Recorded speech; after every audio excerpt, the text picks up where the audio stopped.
Welcome to the Introduction to Meditation series. Just want to do a little bit of an intro video to help you understand, I guess, the styles, uses, and the magic of meditation.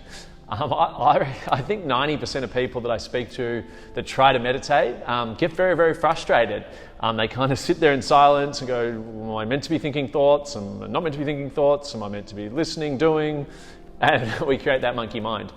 The best way I like to link it to people, because everyone knows fitness, is different types of meditation are just like different exercises in a gym.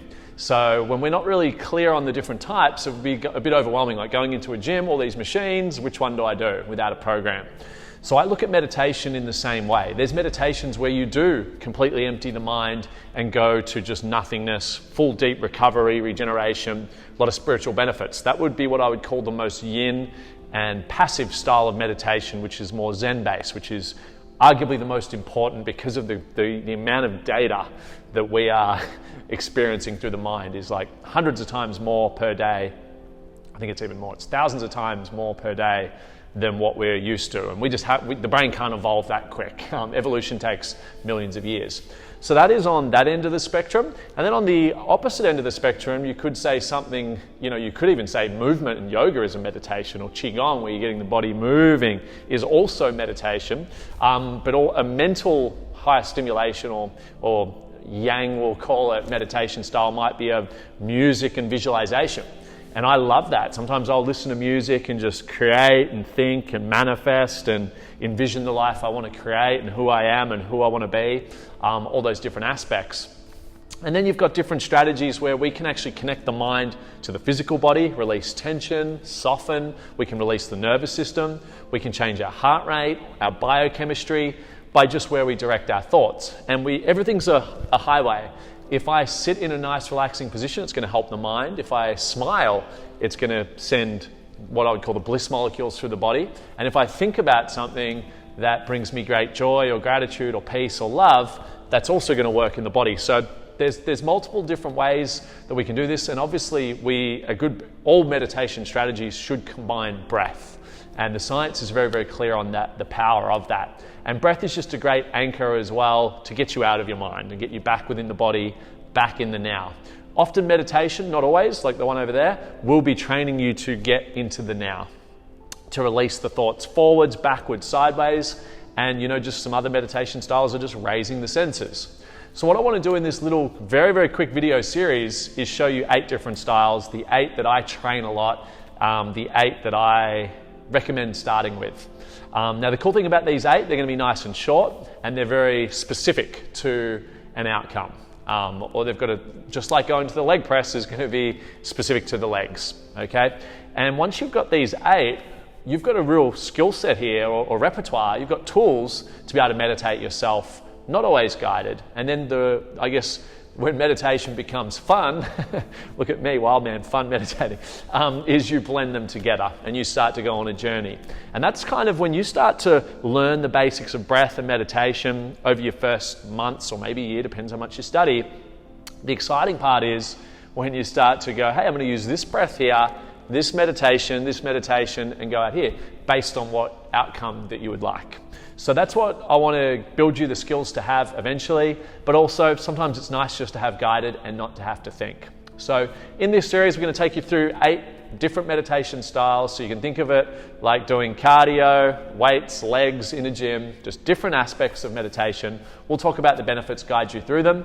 And then beyond that series, I'll bring you some of my deeper meditations, not in this little series, but you'll see in some of the meditations, I like to really blend philosophy, psychology into our meditation, because we can actually change the way we see events and problems and things in the mind and make permanent NLP changes. So we can use NLP in meditation, philosophy, spirituality, psychology, breath, energy. We'll do some energy cultivating breaths based on Eastern practice as well. So they're all just tools. They all have their superpower. They all have their weak points. And like our concept is with the fitness side, the best meditation style, in my opinion, is to use all of them. What are the benefits of meditation? What is the science? We'll always go with science and spirituality. The science of meditation is gaining traction. There's not a heap of strong science on it because it's a free concept. Obviously the new tools and different machinery and brainwave, being able to test your brainwaves is helping the speed of what science knows about meditation. But you can Google this yourself and you'll see different references on it. It is helping with anxiety, general happiness, joy, sleep, mental focus, performance, all aspects. So they've known that for millions or thousands of years without the science. But the science is showing that, and when you mix it with breath, music, the right sound or sounds you make, super powerful as well, we can change our chemistry very, very quick. We can lower our brain waves, become more alpha theta, more flow state. We can change the neurochemicals, the feel-good serotonins, your dopamines, through the right meditation practices. So the science has shown this very, very clearly. You can watch as you meditate. If you've got a good heart rate monitor, you can watch your heartbeat calm down, heart rate variability, which is kind of the heart's ability to go into parasympathetic and relax. You'll be able to see through breath and meditation on your watch this change. So the science is very, very clear. But I would say my breath strategy, or my breathing coach said to me perfectly, he goes, the science is the boring stuff. That's just all what they can see on a spreadsheet. He's like, the magic of breath is spiritual. And if you look at breath and meditation and its use over the last few thousand years, they weren't talking about science. They were talking about connection to source, about emptying the mind. When your mind is still and the mind is empty, there's a thing called the universal mind in spiritual terms where you can download information, get wisdom. And this is what excites me the most. When I go into deep states of nothingness meditation, wow, it's like the cup's empty and it's like the universe wants to put all this energy, this wisdom in your mind, but when it's full and you're just constantly stressed and tense and doing things, there's no room. So it's like the universe wants to pour this water of wisdom into your cup of your mind, but it's full, it's already overspilling. So he's kind of like, or he or she is like, can't do it. So that's one of the most powerful things spiritually that I find with meditation is connection to source, connection to others, maybe telepathic effects, downloads, wisdom, insights. I solve so many problems just sitting in meditation. I don't know if it's my own higher self's mind or the universal mind, or which is probably part of that mind. That's sort of philosophical, spiritual discussion for another day.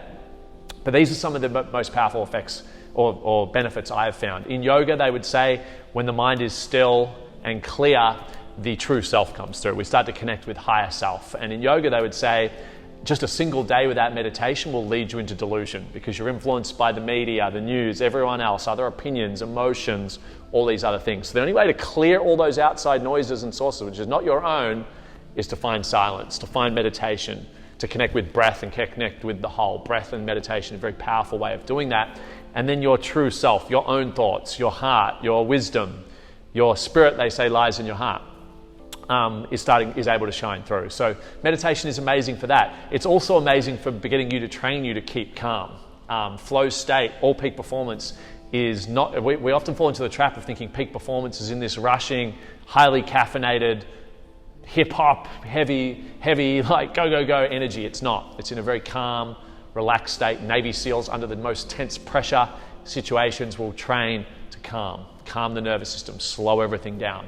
So what you're practicing is calmness, coolness under pressure through meditation. It's going to help you in other spiritual practices. They talk about when you slow down your reaction time. It's like an emotional event happens, and instead of reacting straight away, it's like we can create space. We can almost create time. In sport and athletes, I tell my athletes, I'm like, when you're in meditation, you're going to see almost more, you'll have better peripheral vision. You'll almost be able to slow down time and think and react quicker than someone else that's stuck at the speed ahead. So it's like you're able to slow down time by being calmer. For sporting performance, it is where all great creativity lies, and the amount of people that have had great success that you wouldn't expect, like people like Jerry Seinfeld, Arnold Schwarzenegger, this masculine guy, Ray Dalio, the greatest, arguably, hedge fund manager of all time. They all talk about the most important aspect of their life repertoire was meditation. So these are some of the things, just this intro to breath and meditation today. I keep saying breath because meditation without breath is kind of like bricks without mortar. Like, you need the mortar, you need the breath to connect. So that's just a little overview. There's some things to expect from a scientific point of view, but it's connecting with true self, spirit, oneness, being calmer, more loving. All aspects are heightened. We're able to the true self rises in meditation. It's all positive. I can't think of one downside to a good meditation practice. So enjoy the series. Keep practicing going over them, and then if you're really starting to master them and seeing those effects heighten, you can start mix and matching your own, or I'll continue to add my journeys that I guess I create for you guys as well, for all the different situations in life. So yeah, looking forward to going on the journey with you. I'll see you on the next video.